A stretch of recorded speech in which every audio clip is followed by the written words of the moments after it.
Hi again. So I've had this idea to make this video since winter break, and we are well into 2020 now.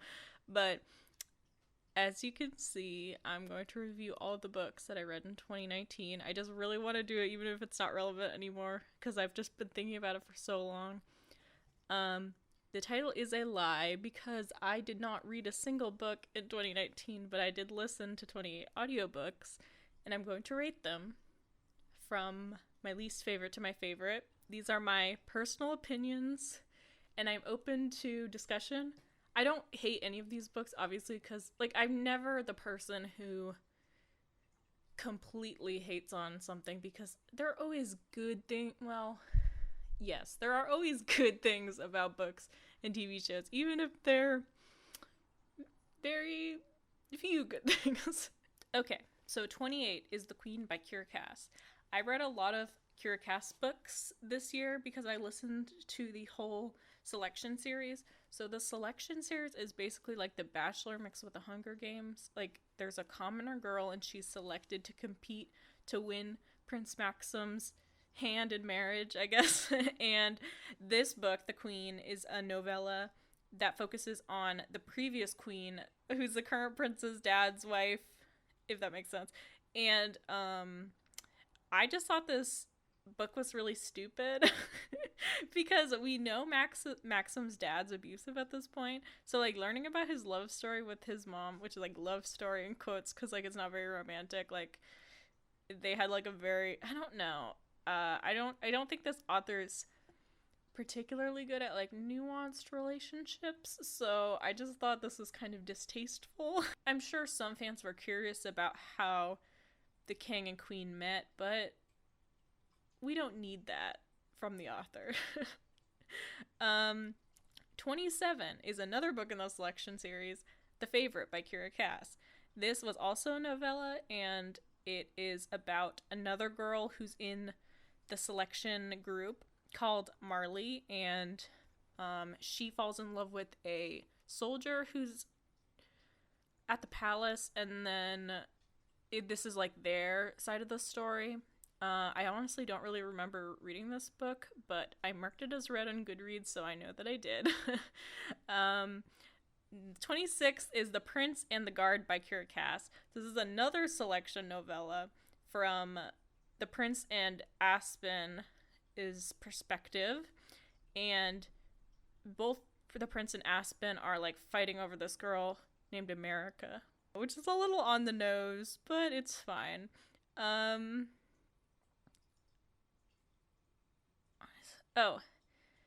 This one was just about the boys' perspective on the situation. I feel personally, some series, I think novellas are really fun, but for some reason this series, the novellas, I was interested to listen to them because I saw that they were there, but they really didn't do anything for me. They were kind of pointless, and they weren't I mean, maybe if you were a selection super fan, The Favorite and The Prince and the Guard would be exciting to you, but I'm just not sure who that is. 25 is The Perfectionist by Sarah Shepard. I've actually never read any of the Pretty Little Liars books. I've never read any books by Sarah Shepard before. But I have watched the Pretty Little Liars series, and at the beginning of this year, the Perfectionist spin-off Pretty Little Liars show came out, and I was like, okay, well, I guess I'll watch it and compare it to the book, but I need to listen to the audiobook. So right before the TV show started, I listened to the audiobook. Sadly, the TV show was canceled shortly thereafter because it kind of wasn't that good or interesting. I mean, I love Pretty Little Liars. It'll always have a place in my heart, but I don't think trying to make Pretty Little Liars spin-offs happen anymore is a good idea. I was excited for the show, but it was a letdown. And fun fact, though, my sister's boyfriend is an extra in Pretty Little Liars, and you can see him in some of the background scenes. That's so random. But, because it filmed, I think, in Washington, which is close to where I live. So The Perfectionist, I just found the book very underwhelming. It was kind of hard to follow, but, I was listening to it when I was at work, so I probably wasn't paying as much attention as I should have. And I haven't listened to any of the other books in the series because I wasn't really intrigued enough. Eventually, I've actually checked out the Pretty Little Liars books from the library a lot, but I've never actually listened to or read them. I always place a hold for them, but then when they come to me, I'm like, I don't want to read this. So I should just let it go. Okay. 24 is The One by Kira Cass. This is the third book in the selection series. I believe I read the first two in 2018. So more of the girls are getting eliminated from the selection. The rebels are attacking the castle. This book and series is very, like, fun and fluffy. There's really not that... It's not that deep. I mean, I do think this series gets more interesting as it goes along. In this book, they start to focus more on the rebellion, which I feel like was brushed over in the first couple books. And the ending seemed really random to me.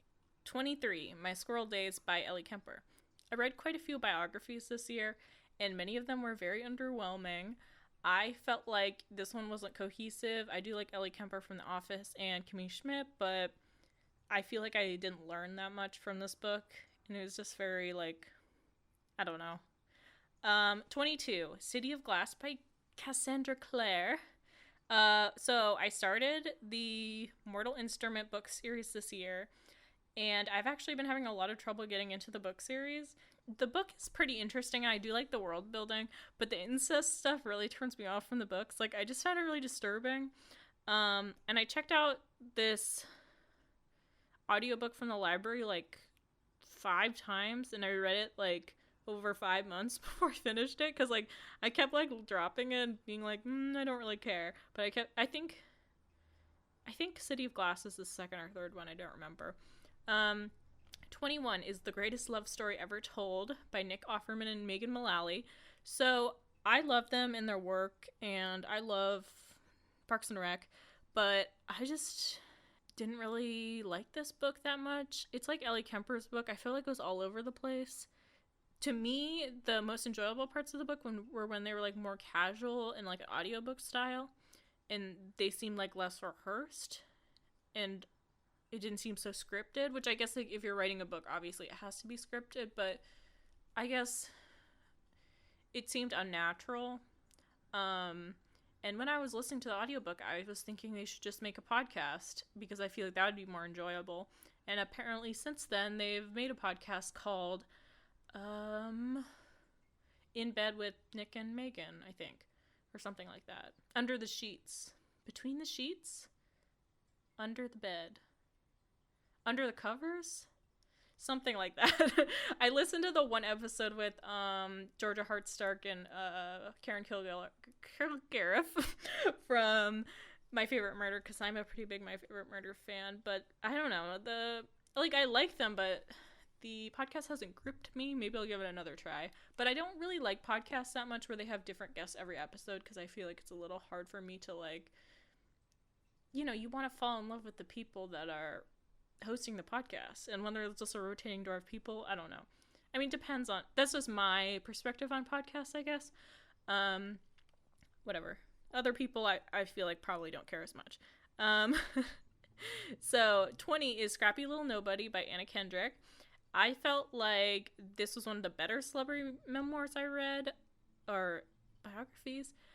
It had some nice insight and, like, on-set anecdotes. I remember she told a funny story about her time on Into the Woods, which I really like. Into the Woods is one of my favorite musical movies, I feel. And this book I thought was really interesting and funny, insightful, and I really liked her performance in the audiobook. And I said she feels like a very honest celebrity, and it made the book more pleasurable to read. I do like listening to audiobooks of celebrities. Obviously they have to record it, which I think is fun.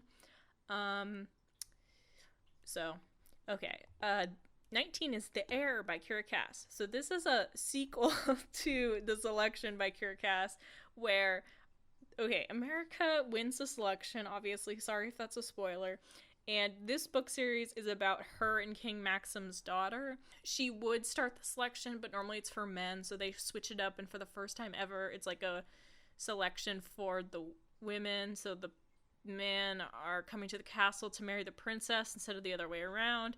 One of the main problems I had with the first book series is I felt like America, the protagonist, was really robotic and weird. Like, she just did stuff and the way she talked, I feel like, was so unnatural. Edelyn, their daughter, is a lot more interesting, I think. She's a very controversial figure, and, like, a lot of people don't like her because they think she's privileged and stuff, and she doesn't, like, care about her country. So, like, that was kind of an interesting, dynamic about her character.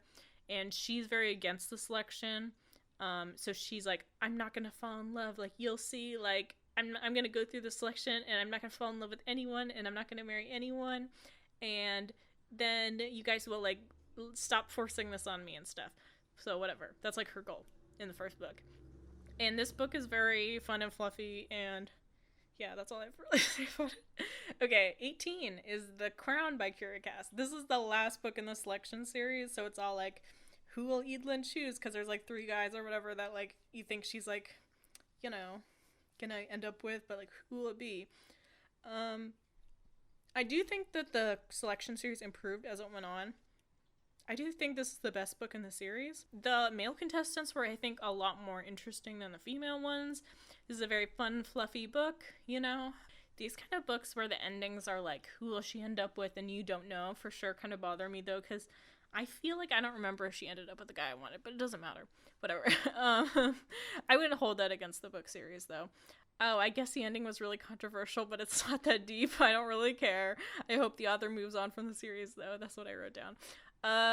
Yeah, I agree. I think also because this was the best book in the series, but I think it's overshadowed by how the first books in the series, to me, aren't the best writing. Like, because if you end a series with a really great book, like, I don't know if it really matters because the other books aren't as good. So, like, if she moves on to a new series and can show her how her writing's improved, I think that would be better for her as an author, personally. And I think she should stop going back to this selection concept, because although it's interesting, it's not, like, groundbreaking. Like, it's pretty standard The Bachelor-esque.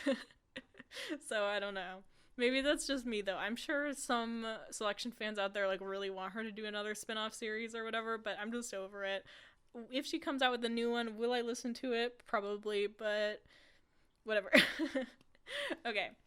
Number 17 is City of Ashes by Kira Cass. I started listening to this series after I watched the first season of Shadowhunters. I actually have not watched past the first season. I keep meaning to go back to it, but I haven't.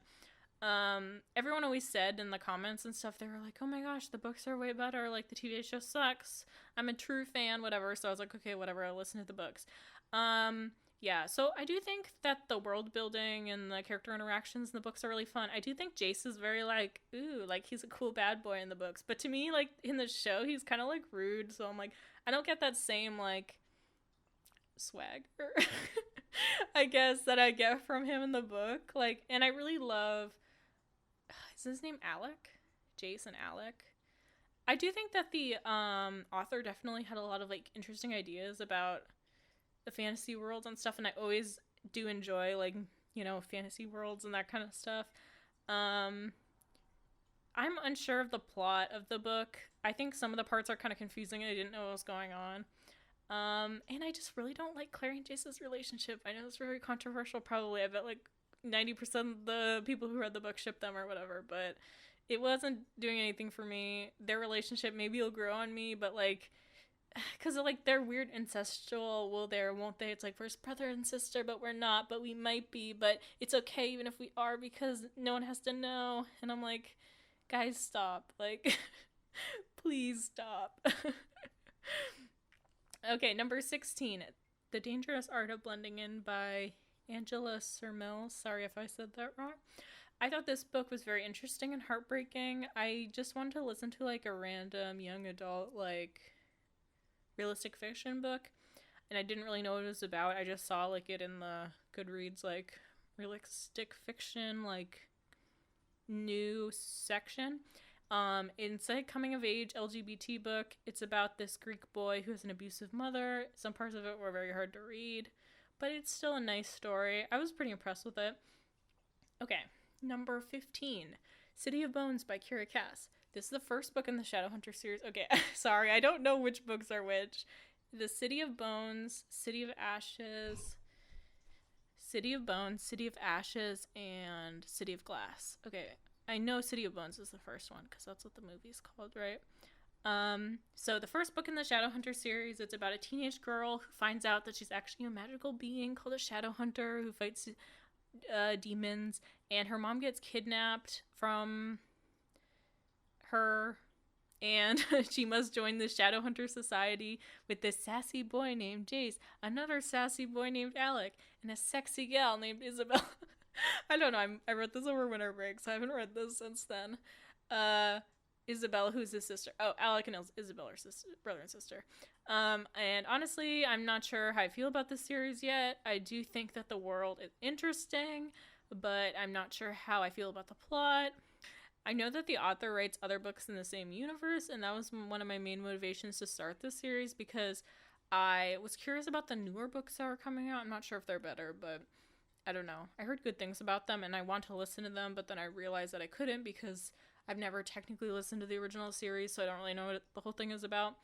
And I thought that the book was kind of cliche. Oh, I guess I shouldn't say that because that's kind of a spoiler. This is kind of a spoiler-free review, I guess. So number 14 is The American Royals by Catherine McGee. So in this book, the first president, George Washington, instead of becoming president, he becomes the king. So he's like the king of America, and she's basically like the main girl is like ancestor of the king from a couple generations, probably like 3 or 4. And so this series is about the scandal and drama that the royal family gets into. This is another really fluffy book. Like, I think if you like the selection, you'd like this book. I know this book's gonna have a couple sequels or whatever, because this is only the first one. So the book is kind of like a split narrative situation where it follows like, I think 3 or 4 different like storylines from different people about their drama. One thing that did bother me about this book is I felt like they never mention Native Americans. They kind of act like they don't exist, and I'm like, because she kept saying in the book, she's like, everything in America comes from the Washington family or whatever, and I kept being like, oh, I thought you were going to say everything in America comes from Native Americans, because she was talking about the name of something, and I was like, what is she talking? I don't know. Like, I don't know. I guess you could go deep into if this book is like culturally insensitive, but I feel like there's something to be investigated there. Okay, number 13, Two Can Keep a Secret by Catherine McMass. So this new girl moves to this town called Echo Ridge, where her aunt went missing 17 years ago. 5 years ago, the homecoming queen was murdered, and they're like, are these events connected? And then someone starts threatening the new homecoming queens, and when the girls go missing, and then I said, can Ellery uncover the truth, which must be her name. A fun, interesting modern day mystery. I like the book a lot more than One of Us is Lying. Ooh, did I not put that on the list? Oh, I must have read that last year. Yeah, I like this book more than One of Us is Lying. I think I read that in 2018. I thought this one was more compelling, though. I don't know. Number 12, Crazy Rich Girlfriend by Kevin Kwan. This is the second book in the Crazy Rich Asians book series. I read both these books after I saw the movie. I actually really liked the first book, but I didn't think this book was as interesting, especially because the main characters aren't really in this book. Like, they're kind of pushed to the background. Also, I felt like I wasn't smart enough to...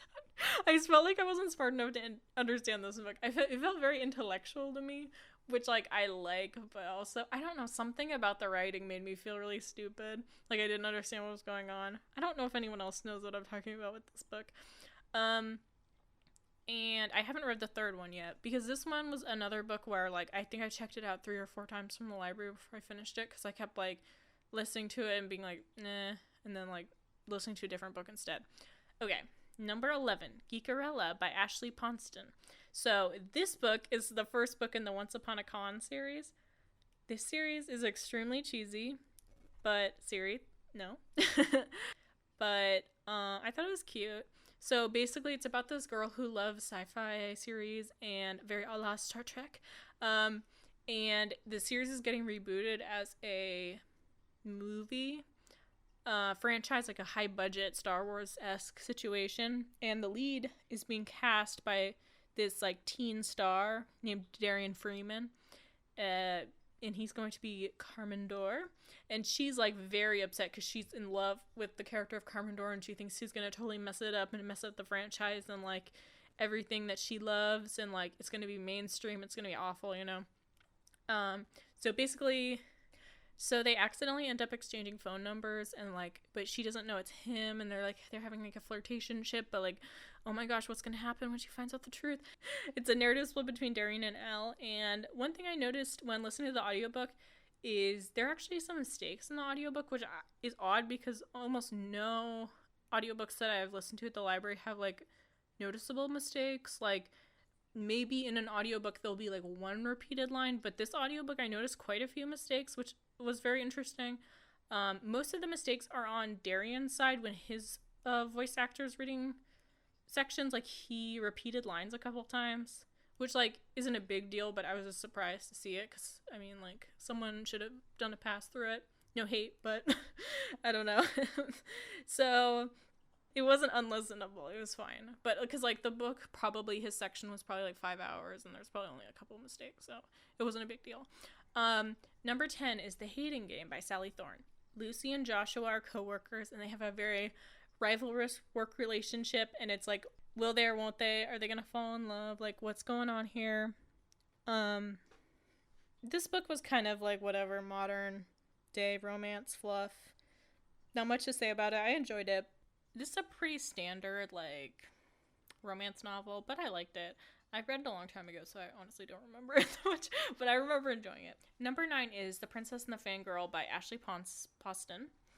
This is the sequel to Geekerella, so it's like number 2 of Once Upon a Con. It focuses on Imogen, and she loves this character in the Starfield series named Princess Amara. She finds out that there's a kind of like leaks, I guess, that Princess Amara is going to be killed off of the Starfield series, so she starts a campaign that's like, save Princess Amara. So it turns out that Imogen looks just like Jess, who's the actress who plays Princess Amara, and the two get mixed up when they're at this StarCon convention, and then they like switch places, and all this drama happens, and like it's, you know, switch lives situation. And I thought this was actually more interesting than the first, which is why it's higher up on the list.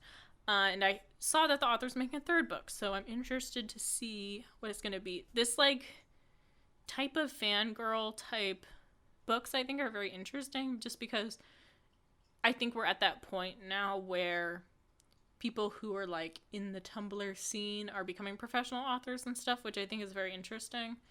I mean, they probably have been for a while, but, you know, like, since it's been popular. That's why I thought Fangirl was such, like, a unique book, because I know a lot of girls, like, related to it and stuff, so like this is like another version of that. Obviously this book is a lot less relatable because it's about like celebrities but it's still like an interesting concept. I actually really like this series. I don't know, it's very cheesy, but I like it. Number 8 is These Witches Don't Burn by Isabel Sterling.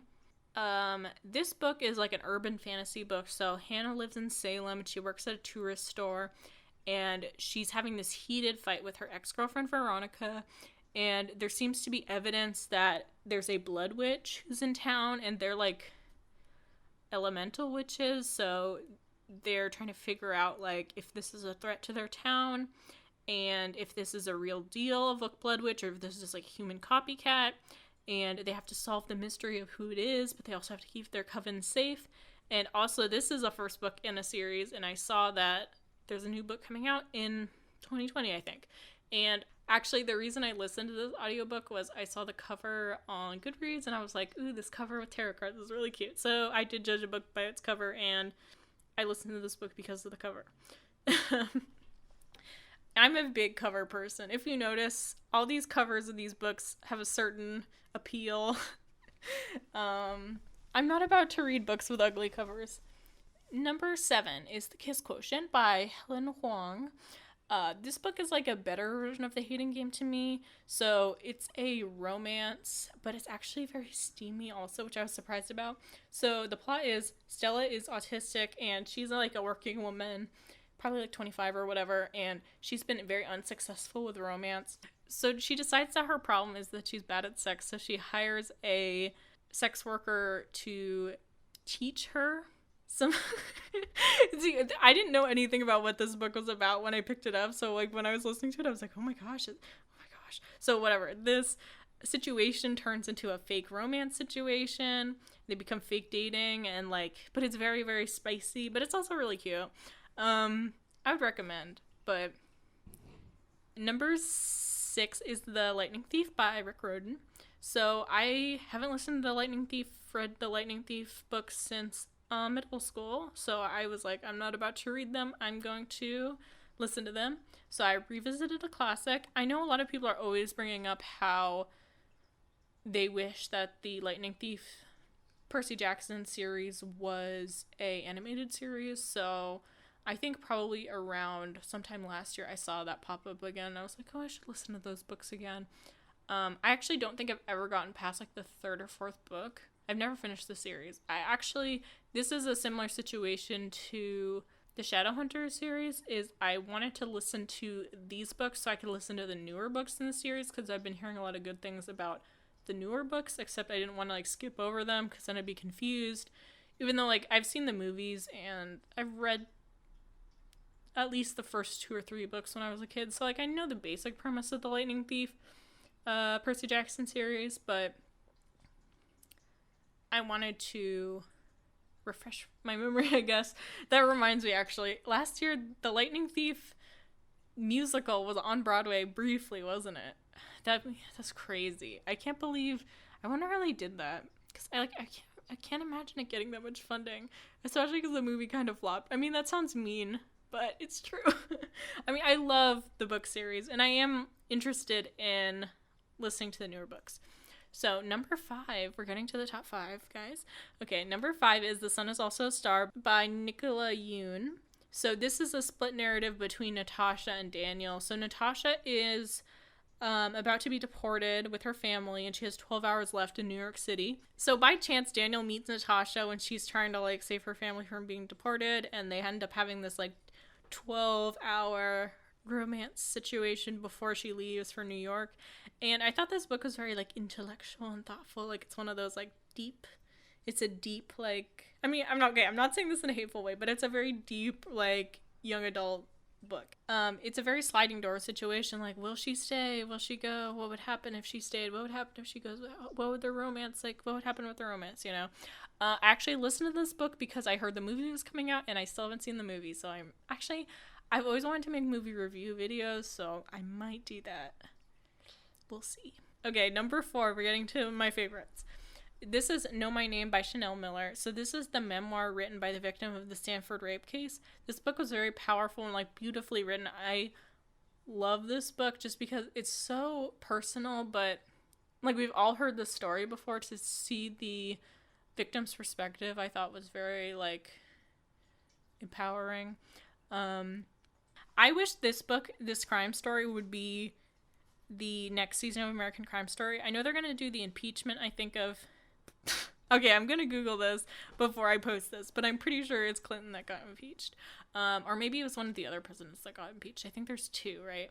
But I think they're doing... Okay, whatever. The first season they did OJ. The second season they did the assassination of Gianni Versace. And I think the third season they're going to do the impeachment of the president that was impeached, that I think was Clinton, but might not be. Shoot. Was Clinton impeached? Why am I... Okay, I'm not this stupid, but I feel like when I'm recording, suddenly I get stupider. Maybe that's not true. Maybe I'm stupid.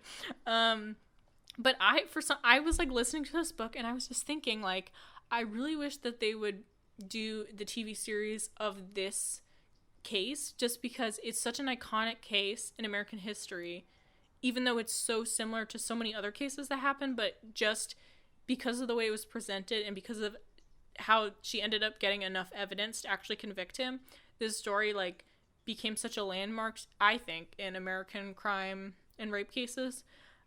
Because like, even though it was a horrible story, things happened that were able to convict him. I mean, maybe the author might not be comfortable with this, but I thought it would be a very beautiful like story to tell in some sort of mini series or something. And I know American Crime Story has been getting a lot of attention. I guess we'll see what kind of cases they do in the future. I don't know, maybe not. Maybe it wouldn't make a good series, but I just think everyone should hear the story. And Chanel's writing is so amazing, and I think that's what really helped the case, because when BuzzFeed published her victim impact statement, like, everyone read it and they were like, her writing's so beautiful, and she's like so raw and real, and like she's embodying like what lots of people want to say. And I really recommend the audiobook because you can hear it from her own words, and she reads the entire victim impact statement at the end of the book, and like, I was crying. It was beautiful. And that's actually my favorite part of the book. So, but her story is really interesting. And I would definitely recommend this book, even though it's obviously probably triggering to some people. But I think it's a story that people should hear. Number 3 is The Lady's Guide to Petticoats and Piracy by Mackenzie Lee. So this is the second book in the series of the Montague siblings. I'll give you a hint about what book is in my top 2. But this book follows Felicity, and she really wants to become a doctor, but obviously at this time it's very difficult for women to become doctors, so she has to try to figure out any way she can to get into the medical field. She finds out that her childhood friend, who she had a falling out with, is actually marrying the doctor that she idolizes and she's read papers from, so she tries to visit him and like try to get a job, but rekindle her relationship with her friend. And there's like a pirate element and all this stuff. It took me a long time to realize that, because I was like, oh, Petticoats and Piracy, like, is she going to, I don't know what I thought, but like, I was thinking piracy not as like being a pirate, but like, because like, if you're illegally downloading stuff, isn't that piracy? So yeah, this book I thought was really good. I love Felicity. All the characters in it are really fun. So number 2 in my list is The Gentleman's Guide to Vice and Virtue by Mackenzie Lee. It's the first book in the Montague siblings series. I love this book. So Monty is a flirty mess who's supposed to take over his family's estate. But Monty, Felicity, and Percy, who's Monty's best friend, they go on this journey through Europe, and they end up having to solve a mystery, and they like lose all their money, and like, and Monty's also in love with his best friend Percy. I thought this book was very cute, and it made my heart flutter.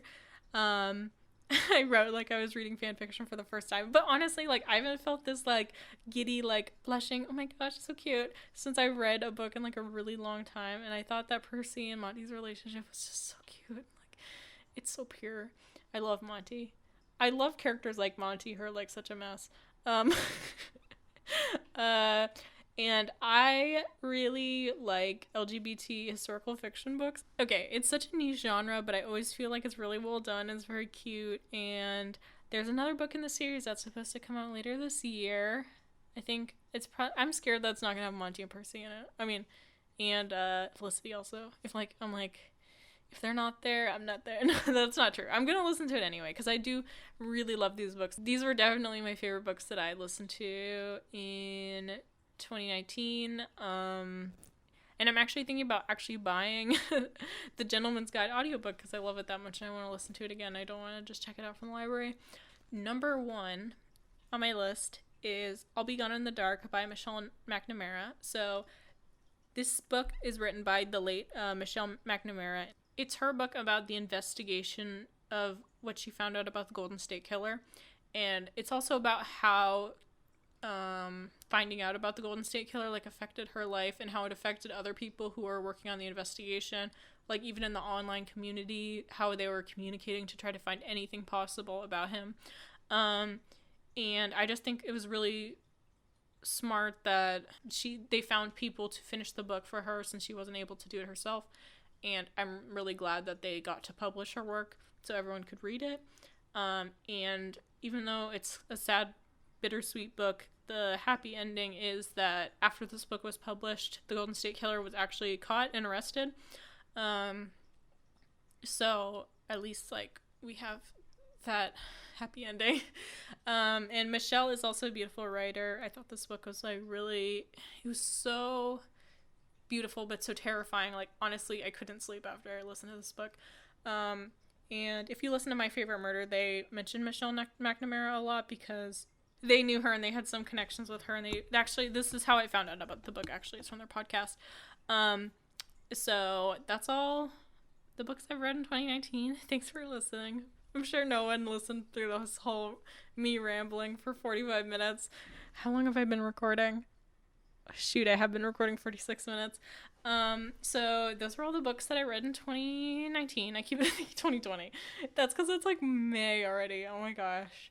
I wish I could make more YouTube videos. I really want to like get it out there. Like, I really enjoyed making the Victorious video, and like every time I read the comments, I'm like, oh my gosh, like people actually watch this video. Every time anyone views it, I'm like, someone watched this video. It's so beautiful. If you have any recommendations for books you think I would like based on what I have listed, please tell me, because I'm always looking for new books and I'm very picky. But also I'll listen to anything. It's like a weird a weird mixture. Because like if I start something, I want to at least finish it. That's why I have such a problem with these, like I don't really like the Shadowhunters series that much, but I know I'm gonna try to finish the rest of the series just because like I feel bad not finishing it. And let me know if you disagree, I guess, with my opinions. I'm not gonna be mad if you do or if you're mad at me. It's okay, because like what I said about Shadowhunters, I feel like would be very controversial. Like I really don't know that much about the Shadowhunters fandom, but I know it's out there. So, and stay safe, especially during quarantine. Thank you.